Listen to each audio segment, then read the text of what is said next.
여러분, 로마 제국이 게르만족의 침입 때문에 무너졌다고 알고 계셨나요? 사실은 그보다 훨씬 전부터 로마는 이미 안에서부터 서서히 그리고 오랫동안 무너지고 있었습니다. 한때 로마는 유럽과 북아프리카, 중동까지 아우르며 지중해를 호수처럼 다스리던 초강대국이었어요. 그렇게 수백 년을 이어오던 로마가 서기 235년부터 안에서부터 심상치 않은 균열을 보이기 시작합니다. 이후 50년 사이 황제가 20명 넘게 바뀌었는데요. 심지어 몇 달 만에 쫓겨난 황제도 있었을 만큼 자리에 오른 이들 대부분이 병사들의 반란과 암살로 쫓겨났습니다. 나라 살림도 함께 흔들렸습니다. 병사들 월급을 맞추려고 은화에 섞는 은의 비율을 계속 낮추다 보니 화폐 가치는 폭락하고 물가는 걷잡을 수 없이 치솟았답니다. 군대를 유지할 돈이 부족해지자 로마는 국경 넘어 게르만족 병사들을 대거 용병으로 받아들이기 시작합니다. 훗날 로마를 무너뜨린 이들은 다름 아닌 이미 로마군 안에 들어와 있던 바로 그들이었거든요.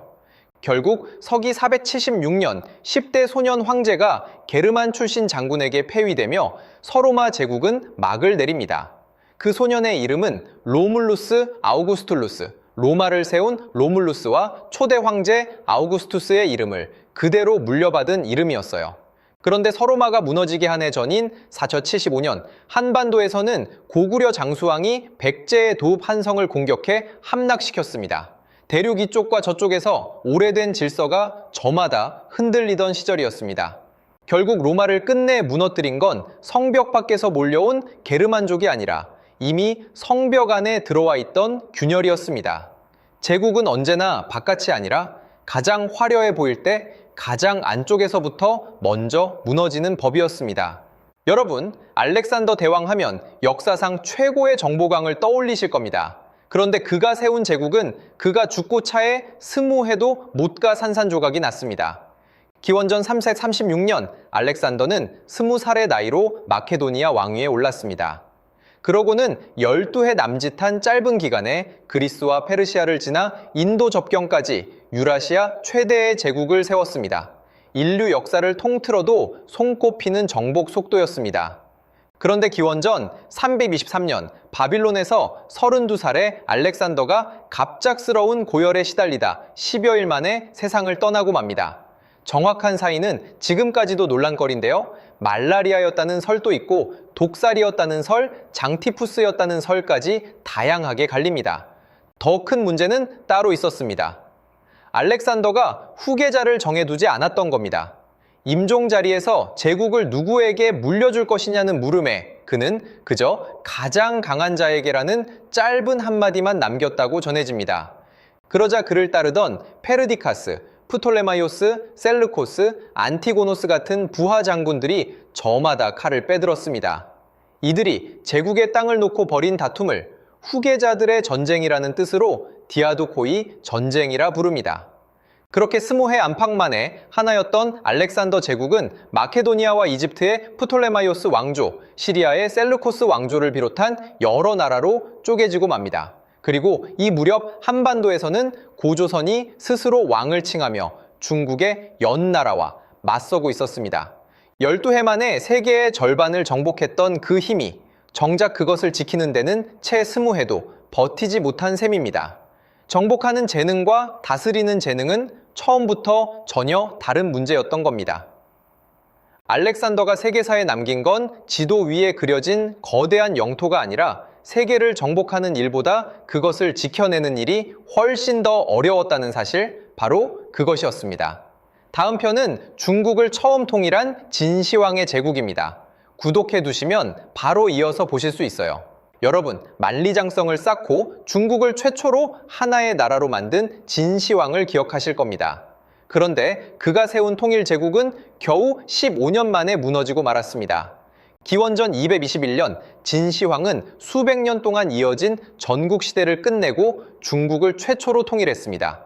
도량형과 문자를 하나로 맞추고 북방에는 만리장성을 쌓았으며 자신의 무덤 곁에는 실물 크기 병사 인형 8천여 개를 함께 묻을 만큼 강력한 제국이었습니다. 그런데 기원전 210년 진시황이 전국을 순행하던 도중 갑자기 세상을 떠나고 맙니다.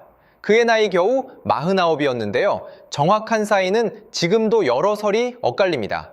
문제는 그 다음이었는데요. 환관조고와 승상이사가 진시황의 유서를 몰래 조작해 원래 후계자였던 장남 부소 대신 막내 아들 호해를 황제 자리에 앉혔다는 이야기가 전해집니다. 부소는 결국 스스로 목숨을 끊었고 명장몽염 장군마저 뒤이어 제거되고 말았습니다. 새 황제가 된 호하에는 나라실을 조고에게 맡긴 채 방탕하게 지냈고 조고는 반대하는 신하들을 하나둘 숙청하며 권력을 독차지했습니다. 안 그래도 무거웠던 세금과 부역, 형벌은 갈수록 가혹해졌습니다. 그러던 기원전 209년 변방으로 끌려가던 농민 진승과 오광이 포구를 만나 길이 막히고 말았습니다. 정해진 날짜에 도착하지 못하면 목이 잘린다는 것이 당시 진나라 법으로 전해지는데요.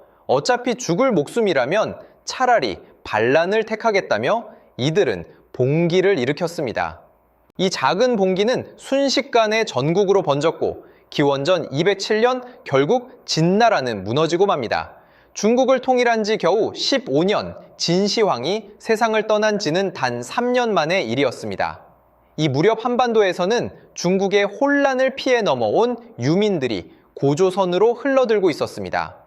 그 넓은 무덤 속에 실물 크기 병사 인형 수천 개를 함께 묻었지만 정작 그가 평생을 바쳐 세운 제국은 자기 자신보다도 오래 버티지 못했습니다. 만리장성은 지금도 남아있는데 그 제국은 흔적도 없이 사라졌습니다. 다음 편은 이집트의 마지막 파라오 클레오파트라입니다.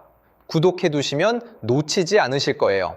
여러분, 이집트의 마지막 파라오 클레오파트라, 사실은 이집트 사람이 아니었다는 사실을 알고 계셨나요? 클레오파트라는 기원전 51년부터 기원전 30년까지 이집트를 다스렸는데요. 알렉산더 대왕이 세상을 떠난 뒤 그의 부하 장군 프톨레마이오스가 세운 왕조의 마지막 여왕이었습니다. 참고로 그녀가 이집트를 다스리던 이 무렵 한반도에서는 고구려가 막 나라의 기틀을 세우고 있었습니다. 이 프톨레마이오스 왕조는 무려 300년 가까이 이집트를 다스렸는데요. 그런데도 왕실은 계속 그리스어를 쓰고 그리스 혈통끼리 결혼하며 정체성을 지켰습니다. 다시 말해 이집트를 다스린 그리스계 마케도니아 출신 이민자 왕가였던 셈입니다. 그런 왕가에서 클레오파트라는 예외적인 인물이었습니다. 300년 역사상 이집트어를 직접 배운 거의 유일한 왕이었다고 전해지거든요. 그리스어는 물론 이집트어까지 능숙했을 만큼 영리하고 야심이 큰 통치자였습니다. 그녀는 이집트의 독립을 지키려고 당시 지중해 최강 대국이었던 로마의 실력자 율리우스 카이사르와 손을 잡았습니다. 카이사르가 암살당한 뒤에는 그의 최측근 장군이었던 안토니우스와 다시 동맹을 맺었어요. 하지만 기원전 31년 안토니우스와 클레오파트라의 연합 함대는 그리스 앞바다 악티움 해전에서 로마의 후계자 옥타비아누스가 이끄는 군대에게 크게 패하고 맙니다. 결국 이듬해인 기원전 30년 두 사람은 스스로 목숨을 끊었습니다. 독사에 물려 숨졌다는 이야기가 가장 유명하지만 정확한 방법은 오늘날까지도 확실하지 않아요. 그렇게 3000년을 이어온 파라오의 나라 이집트는 로마의 한 지방으로 편입되고 말았습니다. 그리스 혈통으로 태어나 누구보다 이집트를 지키려 애썼던 여인 클레오파트라. 하지만 그녀가 세우러진 순간 이집트를 삼킨 그 로마 제국마저 훗날 스스로 무너지고 말았습니다. 여기까지가 고대편입니다. 다음 편부터는 중세로 넘어갑니다. 구독해두시면 중세 편도 바로 받아보실 수 있어요. 여러분, 쥐 한 마리가 옮긴 병이 유럽 인구의 3분의 1을 쓸어갔다는 이야기 한 번쯤 들어보셨을 겁니다. 그런데 이 병이 정말로 무너뜨린 건 사람 목숨만이 아니었습니다. 때는 1347년 흑해를 떠난 상선 몇 척이 시칠리아 항구에 닿는데 배에는 곡물과 함께 병을 옮기는 쥐와 벼룩이 실려 있었어요. 아무도 그걸 알아채지 못한 채 며칠 만에 항구 사람들이 쓰러지기 시작했습니다. 병은 상상을 넘는 속도로 번져서 항구에서 항구로 상인들이 다니던 길을 그대로 따라 옮겨가며 단 4년 만에 유럽 거의 전역을 뒤덮었는데요. 사람이 다 사라져 통째로 비어버린 마을이 생겼고 성직자든 귀족이든 병 앞에서는 신분이 아무 소용이 없었습니다. 당시에는 원인을 전혀 몰라서 나쁜 공기가 병을 옮긴다고 믿고 향료를 채운 새 부리 모양 마스크를 쓰고 환자를 보러 다녔습니다. 그 검은 옷과 마스크가 지금도 흑사병 하면 떠오르는 그림이죠. 그런데 병이 지나간 자리에서 아무도 예상하지 못한 일이 벌어집니다. 밭에서 일할 사람이 통째로 사라지면서 씨를 뿌릴 사람도 거둘 사람도 남지 않아 멀쩡한 땅이 그대로 묵어버린 겁니다. 살아남은 농민들의 처지는 완전히 뒤집혔습니다. 일손이 귀해지니 품삯이 뛰었고 대우가 나쁘면 다른 영주에게 가버리니 더 이상 사람을 땅에 묶어둘 수가 없었어요. 땅에 묶인 농노와 그들을 부리는 영주, 이 위아래 관계가 중세 유럽을 수백 년 동안 지탱해온 뼈대였습니다. 영주들은 임금을 억지로 묶어두는 법까지 만들어 버텨보려 했지만 사람이 모자란다는 현실 앞에서는 오래가지 못했어요. 정리하면 흑사병은 사람만 앗아간 게 아니라 중세를 떠받치던 질서까지 함께 무너뜨렸습니다. 다음 편은 칭기즈칸이 세운 사상 최대의 제국입니다. 구독해두시면 놓치지 않으실 거예요. 여러분, 태평양에서 동유럽까지 이어진 땅을 지배한 제국이 있었습니다. 넓이로만 보면 지금까지도 깨지지 않은 기록인데 이 제국은 온전히 100년을 가지 못했습니다. 때는 1206년 칭기즈칸이 초원에서 서로 약탈하고 보복하기를 수백 년 반복하던 몽골 부족들을 하나로 묶습니다. 그 전까지 몽골은 통일된 나라조차 아니었고 이 부족 통합이 없었다면 이후의 정복도 없었을 겁니다. 몽골군은 무엇보다 빨랐습니다.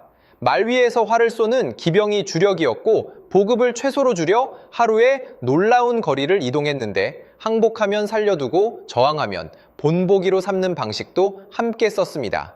그리고 이 몽골이 바로 고려를 40년 가까이 침략했던 그 몽골입니다. 우리가 국사 시간에 배운 강화도 천도와 삼별초 이야기가 세계사에서는 이 제국이 사방으로 뻗어나가던 과정의 한 조각이었던 거죠. 문제는 정복 다음이었습니다. 이 거대한 제국에는 누가 다음 칸이 되는지 정해진 규칙이 없어서 칸이 죽을 때마다 넓은 땅에 흩어진 유력자들이 모여 새로 정해야 했어요.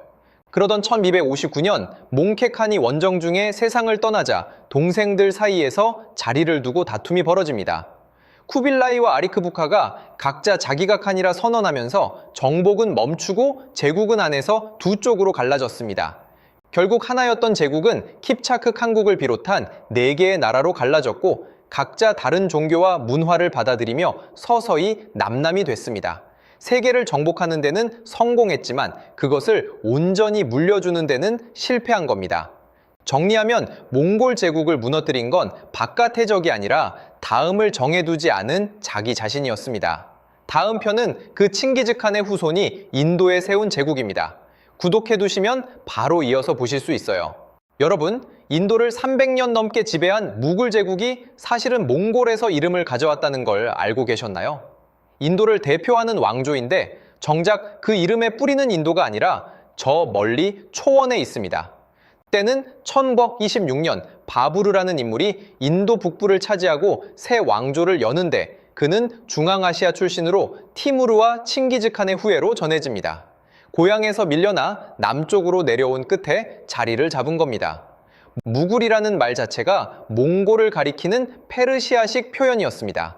초원에서 밀려난 혈통이 남쪽으로 내려와 인도에 나라를 세웠고 그 내력이 나라 이름에 그대로 박혀 지금까지 남은 셈이죠. 이 왕조가 남긴 가장 유명한 건축물이 바로 타지마할입니다. 황제가 세상을 떠난 왕비를 위해 20년 넘게 지은 무덤인데 흰 대리석에 보석을 박아 넣어 빛에 따라 색이 달라 보인다고 하죠. 그런데 18세기에 접어들면서 제국의 힘이 빠지기 시작합니다. 넓은 땅을 중앙에서 다 관리하지 못하는 데다 황제 자리를 두고 형제끼리 싸우는 일까지 반복되자 지방 세력들이 하나둘 떨어져 나갔어요. 그 빈틈으로 영국 동인도 회사가 들어옵니다. 처음에는 향신료와 면직물을 사고 팔러 온 회사였는데 세금을 걷고 군대를 두면서 실권을 쥐었고 나중에는 황제가 이 회사에서 연금을 받는 처지가 됩니다. 그러다 1857년 큰 항쟁이 일어나지만 진압되고 이듬해 무굴 제국은 공식적으로 사라집니다. 마지막 황제는 멀리 쫓겨나 그곳에서 생을 마쳤고 인도는 이때부터 회사가 아니라 영국이 직접 다스리게 됩니다. 정리하면 초원에서 시작한 혈통이 인도에서 300년을 이어가다 바다 건너온 회사에 넘어간 셈입니다. 다음 편은 로마가 무너진 뒤에도 1000년을 더 버틴 나라 이야기입니다. 구독해두시면 놓치지 않으실 거예요. 여러분, 로마가 무너진 뒤에도 1000년을 더 버틴 나라가 있었습니다.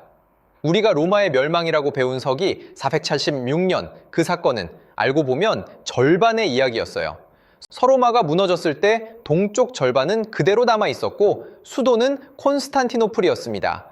사람들은 스스로를 여전히 로마인이라 불렀고 비잔틴 제국이라는 이름은 훨씬 나중에 붙은 것입니다. 이 도시에는 앞에 해자를 파고 뒤로 벽을 세 겹 세운 거대한 성벽이 있었습니다. 바다 쪽으로는 쇠사슬을 걸어 배를 막았고 1000년 동안 어떤 군대도 이 방어를 뚫지 못했어요. 그런데 1453년 오스만 제국이 그전까지 없던 무기를 끌고 옵니다. 오직 성벽을 부수기 위해 만든 거대한 대포였는데 옮기는 데만 수십 마리 소가 필요했다고 전해집니다. 포격은 몇 주 동안 이어졌습니다.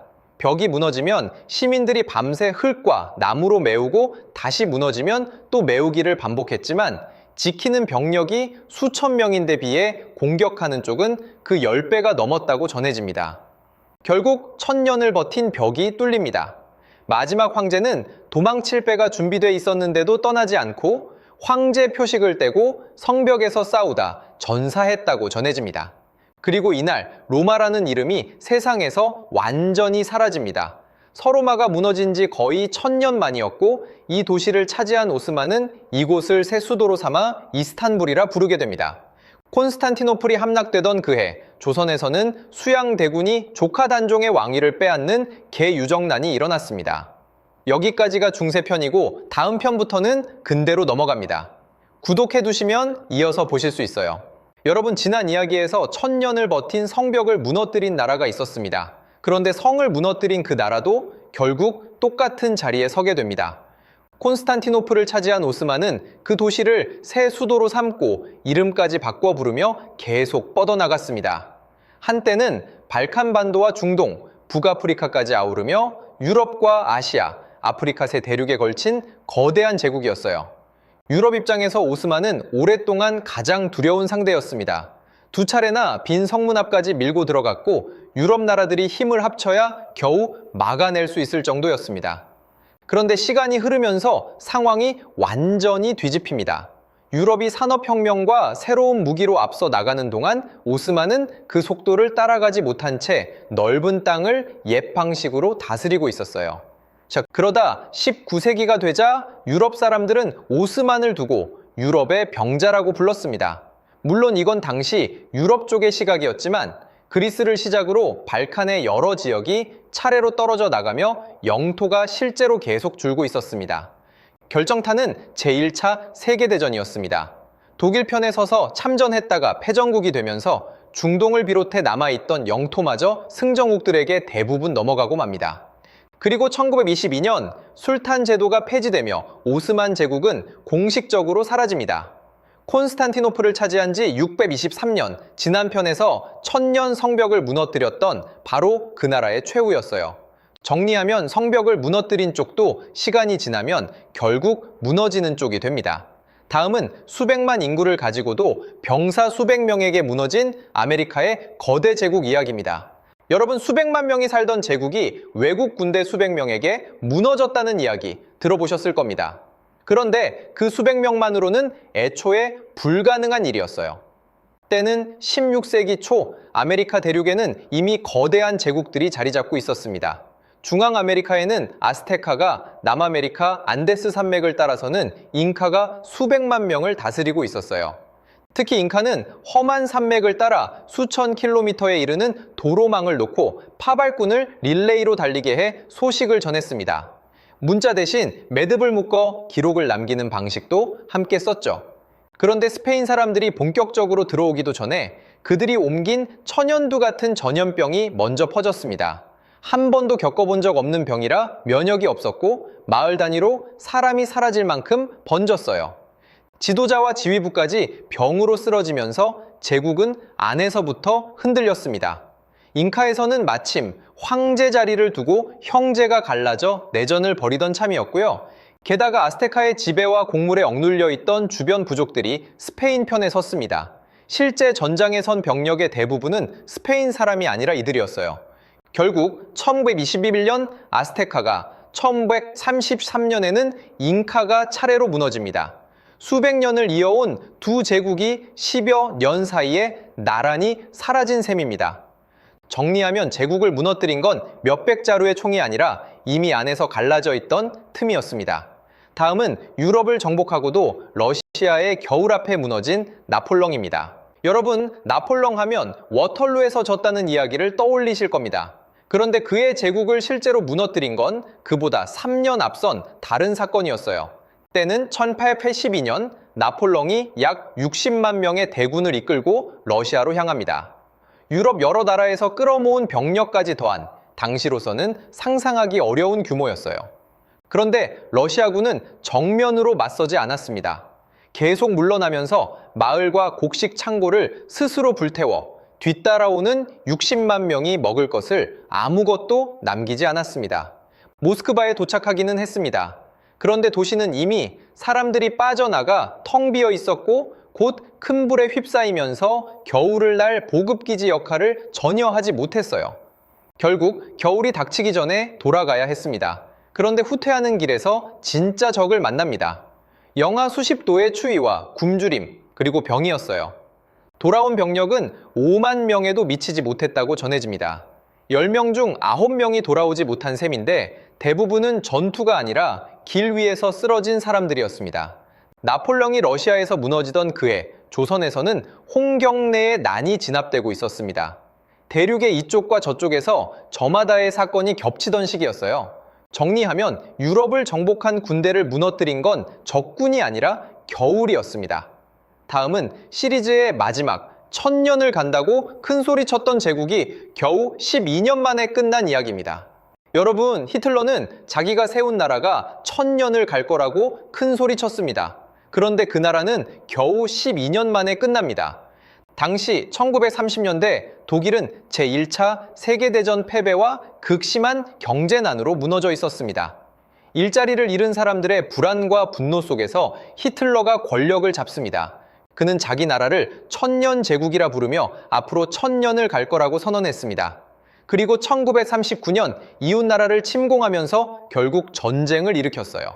한때는 유럽 대부분을 손에 넣어 저었습니다.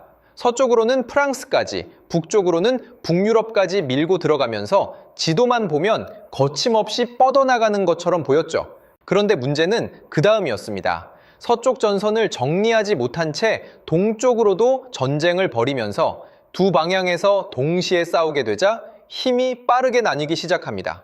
특히 동쪽에서는 130년 전 나폴령이 겪었던 일이 거의 그대로 반복됐습니다.